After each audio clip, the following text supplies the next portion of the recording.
E que nessa vida nunca tive motivos pra chorar. Quem me ver cantando nunca imagina que passei noites escuras. Pensa que minha vida foi viver feliz e só cantar,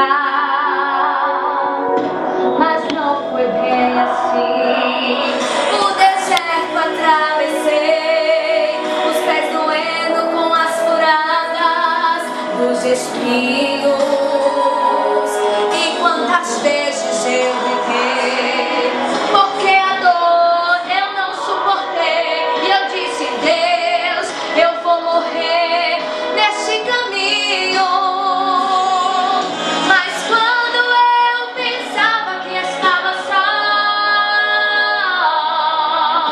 o Todo-Poderoso aparecia, renovava as promessas e me lembrava do que Ele fez, e palavras de conforto